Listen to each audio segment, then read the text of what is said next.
Adventures in Negro History.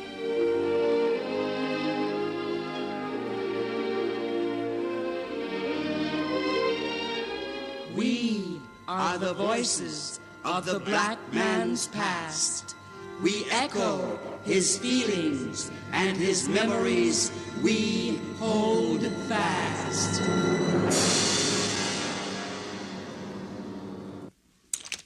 Is that you, Grandpa? Yes, it's Grandpa. We're in the dining room, Grandpa. My goodness, you sure look busy. What's going on, Carol? John and I are looking at some college catalogs I've got to pick out a college for next September. It's kind of hard to believe. It seems like just yesterday that you were getting ready for high school. Grandpa, Carol has catalogs from Howard, Fisk, University of Michigan, Talladega, and Hampton. Well, I'm very happy for you, Carol. And I know that you will make us all proud. Grandpa, did you go to college? No, son, I didn't have much regular schooling. I just went to the College of Hard Knocks. I was lucky. Things turned out pretty good for us. What do you mean, Grandpa? It's a long story. It's not just my story. It belongs to all of the black people in this country who've tried to get an education. Grandpa, I remember you told me a lot about it a long time ago. Won't you please tell John some of the things you told me? He hasn't learned about it in school yet. John, the black people's struggle for decent opportunity in this country is tied up so tightly with education until you can't separate them. It all started when we were brought here as slaves from Africa.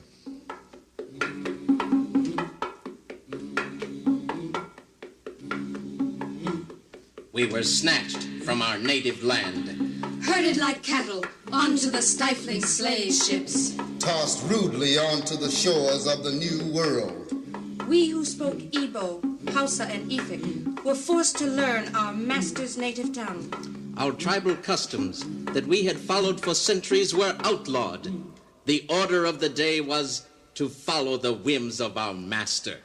Learn and speak only his language. Worship only his God. Imitate only his culture. Learn what he wanted us to learn. This was the curriculum of the black man's first school in America.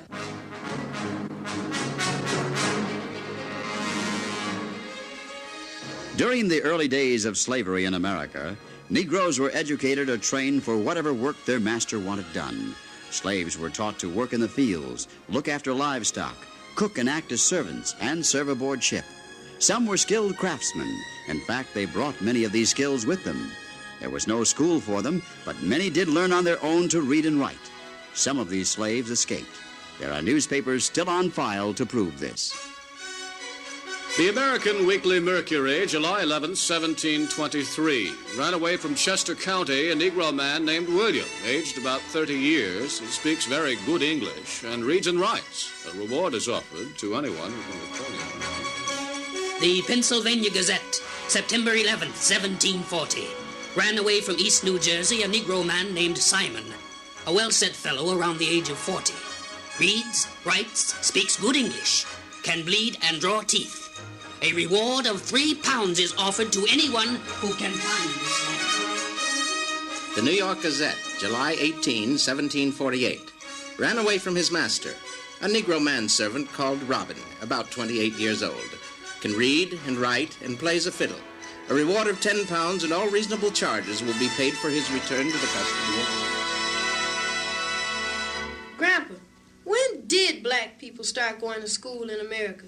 Weren't our first schools started by the churches? That's right. For example, one religious man named Elias New founded a school in New York City back in 1704. Elias New taught slaves how to read and write along with their 10 Commandments and other religious studies. The slaves were eager to learn, but in 1712 there was a slave revolt in New York City, and many masters blamed New for it, saying that a slave who learns to read and write will become unhappy being a slave. But the royal governor made it possible for Mr. New's school to continue, and the slaves from New's school would take it upon themselves to teach other slaves. Grandpa, why did the churches try to teach the slaves? Our country was set up partly for religious reasons. The Puritans believed you had to be able to read God's law, or else you would fall. You would fall from grace. Many masters in the colonies did not mind giving their slaves religious training, especially after the Bishop of London, England, said that Christianity did not make a slave free. Of course, many masters claimed that Negroes just couldn't learn. But a Quaker schoolmaster in Philadelphia named Anthony Benezet argued that they could learn. Here's what he said. I am bold to assert that the notion entertained by some that the blacks are inferior in their capacities is a vulgar prejudice, founded on the pride or ignorance of their lordly masters, who have kept their slaves at such a distance as to be unable to form a right judgment of them. Back in 1770, there were slaves and freemen who were writers, such as Jupiter Hayman, one of America's first black poets, and Phyllis Wheatley, the poetess who glorified General George Washington. There was even a Negro doctor named James Durham. During the Revolutionary War, the battlefield was my classroom. My master was a surgeon in the British Army. And I, James Durham, assisted him in his medical duties, and he taught me much about the art of healing. As a boy, I had been taught to compound medicines. And after the war, I was sold to another doctor in New Orleans. And I eventually earned enough money to buy my freedom. Within several years, I had a thriving medical practice in New Orleans. My patients were both white and black.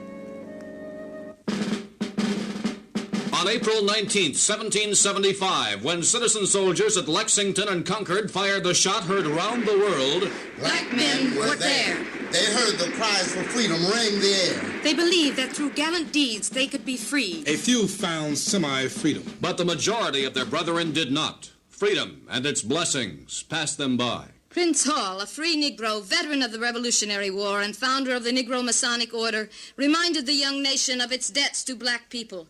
In 1788, he spoke out for equal educational opportunities for the black children of Boston. To the Honorable Senate and House of Representatives of the Commonwealth of Massachusetts, we, your petitioners, black and free men of this Commonwealth, do beseech that our children should also enjoy the privileges of free men and be able to attend the free school in the town of Boston. We have not been backward in the payment of our taxes. Therefore, we pray that our offsprings in this land of gospel light be able to enjoy its benefits, which they are denied now for no other reason than that they are black. But the government of Massachusetts offered black children only segregated classrooms. Many black parents refused to have their children thus set aside. Prince Hall then established a school for colored children in his own home. And Paul Cuffey, America's first black sea captain and capitalist, built a school on his farm in Westport, Massachusetts around 1797 so that all of the children in the district would have a free school to attend. Cuffey was vitally interested in education, both in the United States and in Africa. He helped find teachers to teach in Sierra Leone, and he paid part of their salaries. Grandpa, were there any Afro-American organizations that tried to help during this time? Yes, Carol. According to some of the books that I've read, there were the Free African Societies. These mutual aid societies were located in Boston, New York City, and Philadelphia. The one in Philadelphia was founded in 1787. It was one of the earliest and most effective organizations of its kind. Its main purpose was to improve the condition of free Negroes in Philadelphia and to aid them in any way possible. Two of the guiding lights of this movement were Reverend Richard Allen and Reverend Absalom Jones. Reverend Jones, our society is making some important contributions to our people in Philadelphia. We've been able to find colored teachers for the schools at both of our churches. You're right, Reverend Allen. We are making progress. But it's not enough. We must work even harder. We must secure enough money to continue to educate the children of our deceased members and to see that they get apprenticed to suitable trades. Our children must be educated. And then there were black organizations like the Augustine Society, a group of black people who banded together to establish a school for young Negroes in Philadelphia around 1818. For training craftsmen and for general education, there was a similar society in New York City around 1827 called the African Society for Mutual Relief. Its president, William Hamilton, urged black youths to seek meaningful education.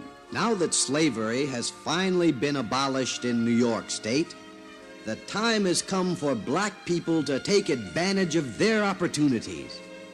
In order to do this, you must improve your minds and study science, and above all, be sure to measure your accomplishments by the same standards as white people. Grandpa, weren't there abolitionist societies doing something about education too? Yes, there were, but they were not called abolitionist societies at this point in time. They were called manumission societies, and societies for improvement of the free blacks. What's a manumission society? They were organizations that worked for Negro freedom. The group in Pennsylvania was called the Pennsylvania Society for Promoting the Abolition of Slavery, the relief of free Negroes unlawfully held in bondage, and improving the general condition of the African race. Wow! That's a long title, but it certainly tells what they were trying to do. Benjamin Franklin was the first president of that long-named Philadelphia organization. There were manumission societies in most of the states north of Maryland. The New York City Society was able to get the city and the state to finance the New York City Free African Schools. Each society did quite a bit to help educate free Negroes. Most of them were founded just after the Revolutionary War. There were other white humanitarians who set up schools for black people in Washington, Baltimore, Alexandria, Richmond, Norfolk, Nashville, and Knoxville. But back in the 1820s, things weren't going this way all over. In the South, there were laws that prohibited teaching slaves to read and write. Free Negroes could learn to read and write, but not slaves.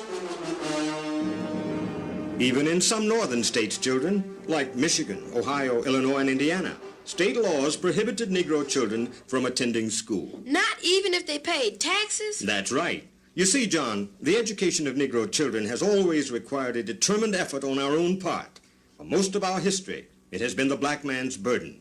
For instance, in the free African schools of New York City, most of the teachers were black.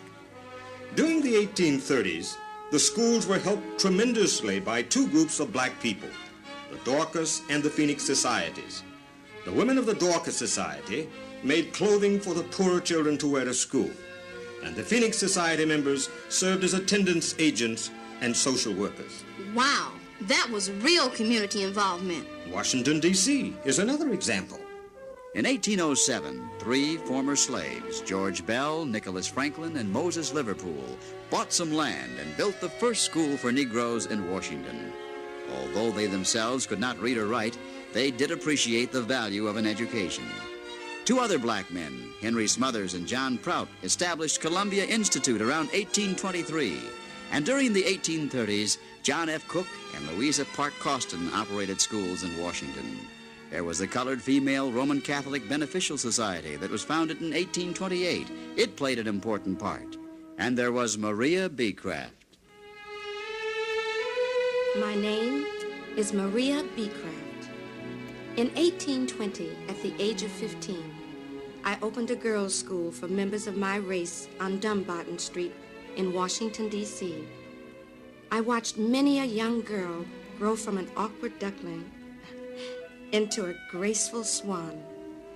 In August of 1831, I turned my school over to one of my former students, and I moved on to other service. I joined the Order of the Sisters of Providence in Baltimore, which was a teaching order of black nuns.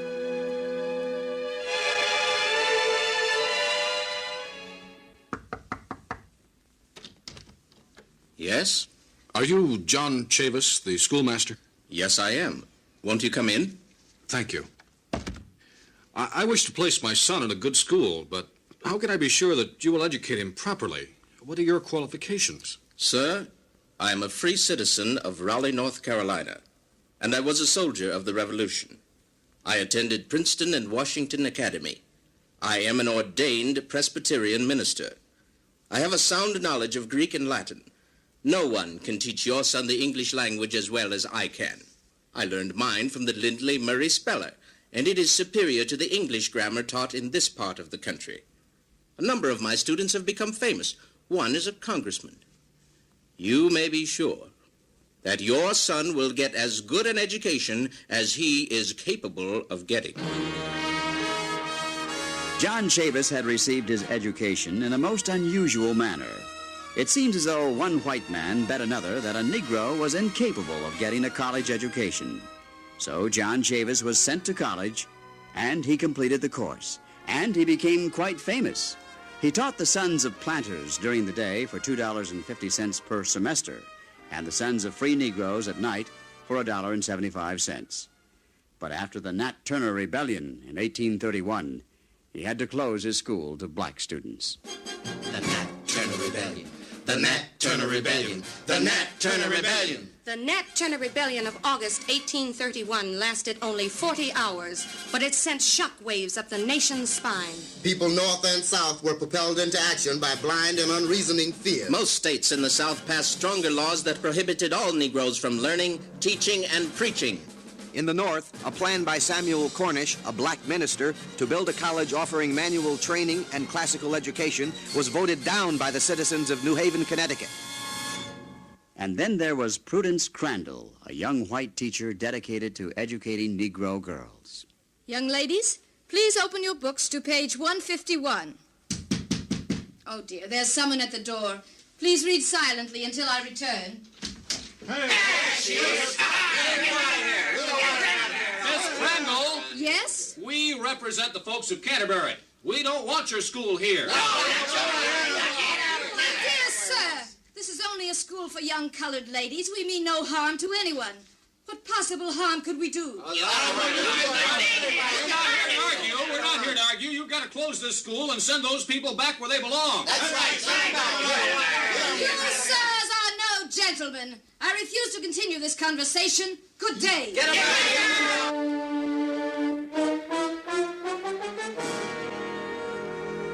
Prudence Crandall fought valiantly, but she could not win. Stores refused to sell her supplies.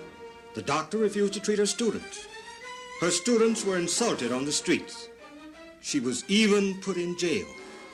Finally, she left the state of Connecticut. Wasn't there something like this in Canaan, New Hampshire? Yes, the Noyes Academy in Canaan, New Hampshire accepted several black students. But fearing all kinds of imaginary evils, the good people of Canaan dragged the school building into a swamp with a team of 100 oxen. Boy, our folks have certainly had a lot of obstacles in getting an education.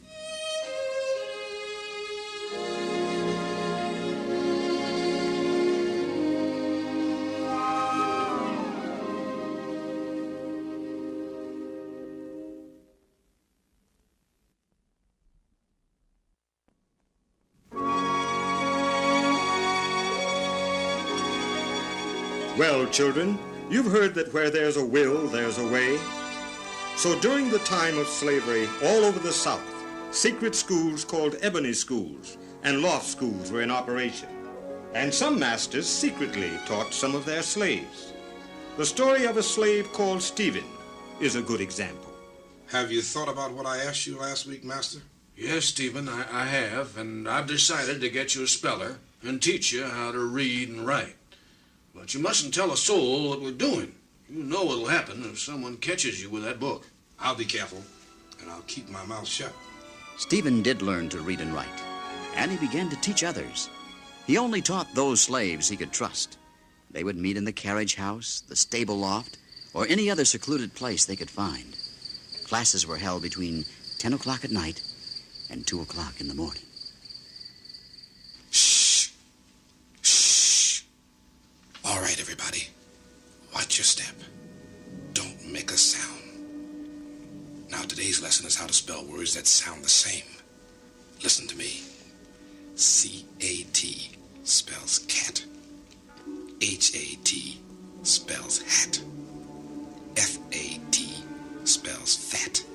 All right, let's spell them together. Whisper, not too loud. C-A-T spells cat. H-A-T spells hat. F-A-T spells fat. Very good. Now, everybody, let's try something else.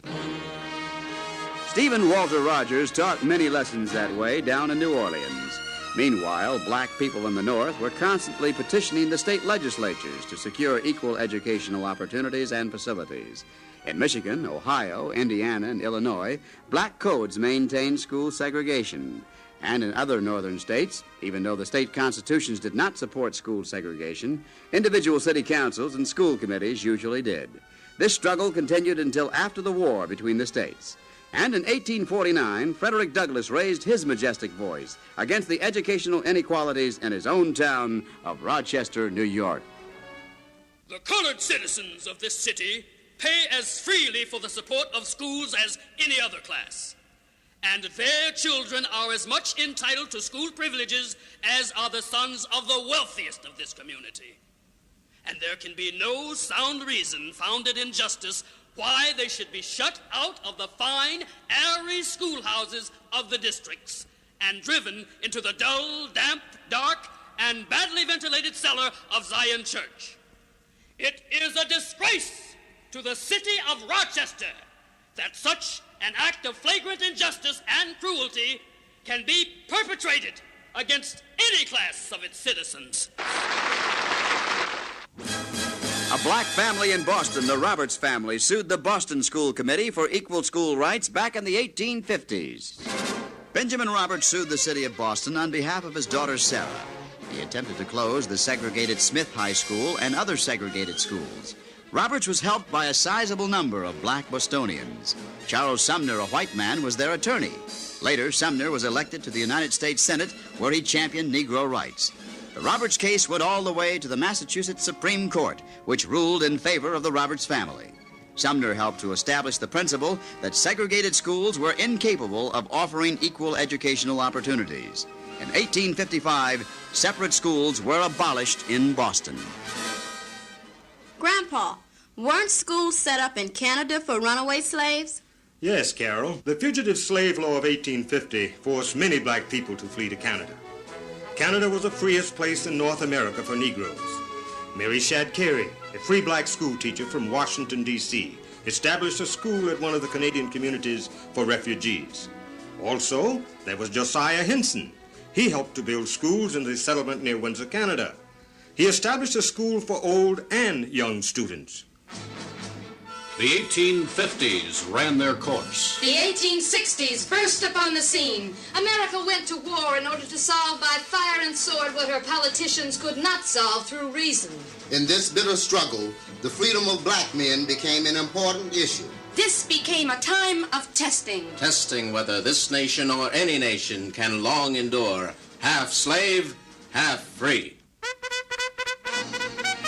Early in the Civil War, the Union forces captured Fortress Monroe at Hampton, Virginia, and a group of islands off the coast of South Carolina. The government and a number of civilian volunteers embarked upon a noble experiment of educating slaves to become productive citizens. This could have become a pattern for the Reconstruction period. Mary Peaks at Fortress Monroe and Charlotte Fortin in South Carolina, two Afro-American teachers, were among the first volunteers. Miss Fortin's thoughts and feelings about this great adventure are recorded in her journal. I've never seen children so eager to learn. Coming to school is a constant delight and recreation to them. They come here as other children go to play. The older ones, during the summer, work in the fields from early morning until 11 or 12 o'clock and then come to school. After their hard toil in the hot sun, as bright and as anxious to learn as ever. Of course, there are slow ones, but these are in the minority. The majority learn with wonderful rapidity. Many of the grown people are also desirous of learning to read. It is wonderful how a people who have been so long crushed to the earth can have so great a desire for knowledge and such a capacity for attaining it. In other parts of the war-ravaged South, the Union government did not know what to do with the slaves, sometimes called black contraband. Union Army chaplains were given the task of providing for their health, education, and welfare. Henry Minton Turner was one of the Negro chaplains who helped to meet this challenge. The Union Army was also helped by private organizations such as the Freedmen's Aid Societies and various church associations. A number of black men such as John Langston, Hiram Revels, and Francis Cardoza went south to help their fellow men. Some of them later became elected officials of various southern states. And during the Civil War, the black soldiers were not only very brave, but they also helped each other to learn to read and write. And in the Freedmen's Bureau, established by Congress in March of 1865, many black people worked as paid agents and volunteers, including Langston and Cardoza, and newcomers like Fanny Jackson and Louise de Morty, both of whom had been educated at Oberlin College. Educating the freedmen was one of the Bureau's major purposes, but it also helped freedmen to find jobs and to receive fair labor contracts and fair treatment under the law. The Bureau cooperated with the American Missionary Society and with various other educational groups. The missionaries supplied the teachers and paid their salaries. There were also Freedmen's Aid Societies, who together with the missionary societies raised some $6 million to educate freedmen. Blacks themselves contributed substantially. Grandfather, tell John about the Negro colleges. A number of Negro colleges began a century ago. But they didn't start off with giant steps. They began with their students where they were and tried to teach them as much as they could. Many of these students went out and taught others. Right after the Civil War, almost 20 colleges and universities were established within a 5-year period. Many of these are still in existence, such as Virginia Union, Shaw, Fisk, Lincoln, Talladega, Morehouse, Howard, Hampton, Johnson C. Smith, Philander Smith, Atlanta University, Clark, Dillard, Bowie State, Morgan, Rusk, Tougaloo, St. Augustine, and Claflin. Of course, some of these schools, like Dillard and Morgan, were organized under different names than they bear today. Moreover, 2 schools that are still in existence, Wilberforce in Ohio and Lincoln in Pennsylvania, were actually founded before the Civil War in the 1850s. In the years immediately following the Civil War, the most important black men were congressmen and other elected officials in the South. However, in the important field of education, a number of black men served as teachers and administrators for various school systems. One of the most outstanding was Pennsylvania-born Jonathan C. Gibbs, who became superintendent of public instruction of the state of Florida from 1872 through 1874, and who drafted the Basic Act providing for Florida's public school system. Some people call the Reconstruction years the Negro's finest hour. Little did they know that the hour was late and that darkness would once more come over the land. And bands of night riders would defy the law and bring death and terror to the freedman and once more restrain his liberty. Old leaders such as Frederick Douglass would pass from the scene, and new leaders such as Booker T. Washington, founder of Tuskegee Institute, would emerge. In 1895, Washington, speaking before the Southern Exposition at Atlanta, said that in things economic, Negroes and whites could be as a closed fist, but in all things social, black and white people could be as separate as the fingers of the hand. And in 1896, separate but equal would become the law of the land. Down in New Orleans, Homer Plessy, a quadroon, had been arrested because he would not ride in the railroad car for Negroes. His case, Plessy versus Ferguson, was taken all the way to the U.S. Supreme Court. The Supreme Court ruled in 1896 that separation of the races was not unlawful. Meanwhile, in 1895, Massachusetts-born W.E.B. Du Bois was earning his Ph.D. degree from Harvard University. He gathered around himself a small group of college-trained professionals and intellectuals who were opposed to the separate but equal doctrine. In their drive towards equality, this group formed the Niagara Movement, forerunner of the National Association for the Advancement of Colored People.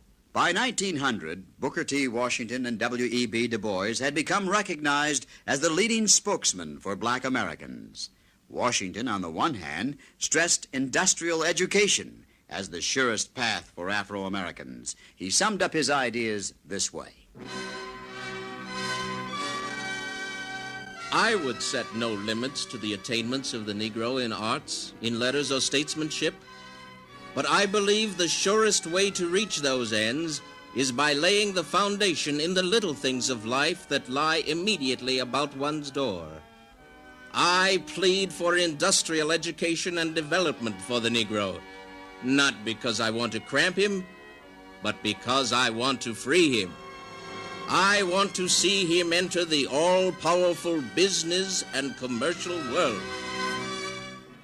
Booker T. Washington has often been criticized for his social and educational views. But if we look at him in terms of when and where he lived, we must admit he did make a tremendous contribution. In 1881, he took some land, a little money, and a lot of willpower, and developed a school that educated many Negroes. W.E.B. Du Bois, on the other hand, believed that industrial education was not enough. He believed that education had to strengthen the Negro's character, increase his knowledge, and teach him to earn a living. Education is that whole system of human training, within and without the schoolhouse walls, which molds and develops men. If then we start out to train an unskilled people, our system must set for itself two great aims. One, dealing with knowledge and character, and the other, seeking to give the child the technical knowledge necessary for him to earn a living under present circumstances.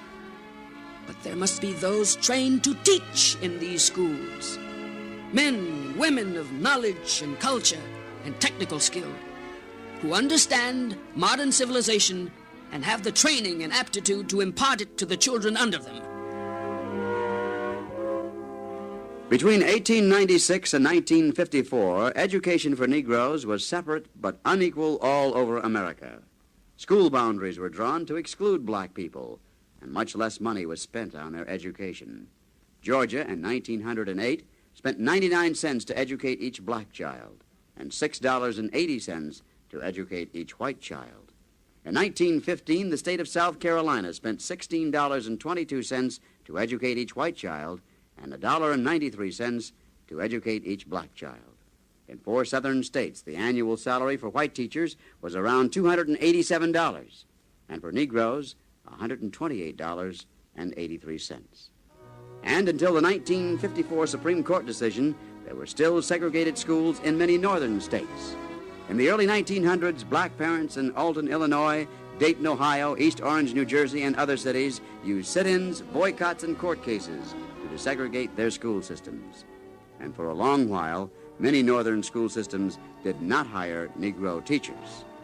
Meanwhile, by 1933, there were nearly 40,000 black students enrolled in colleges. Most of them attended predominantly Negro colleges.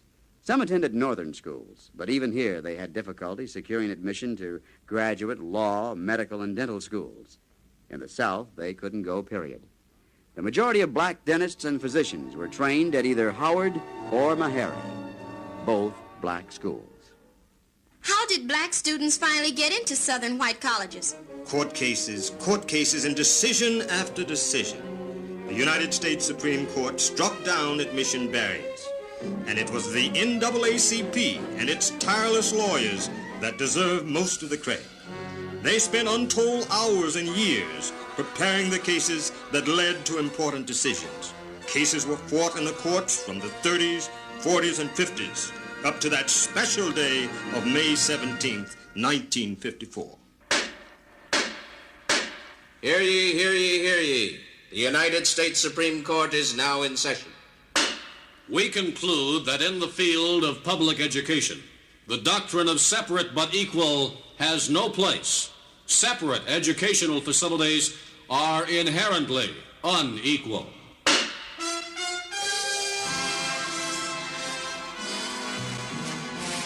But grandfather, unequal education for black people in this country still continues. Yes, Carol, you're right. Today we are still striving for equal opportunities in education. Grandpa, you always say that we are the 14th generation Americans. When will we be free? That's a good question, John. We've come a long way, but we've got to keep moving on for the sake of ourselves, our people, and all Americans. That's why you and Carol must get a good education.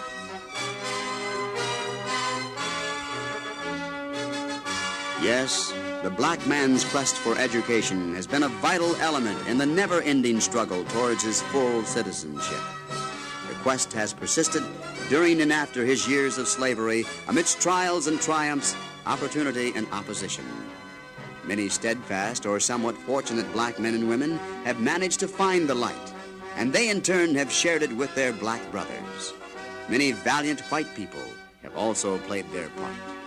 As the nation entered the last half of the 20th century, her highest court decreed that racial segregation in public education is unconstitutional. The quest became intensified. So also did the opposition. As the final quarter of the century approaches, the tide is turning. The prospect of equitable opportunity for black Americans finally looms bright on the distant horizon. The quest goes forward.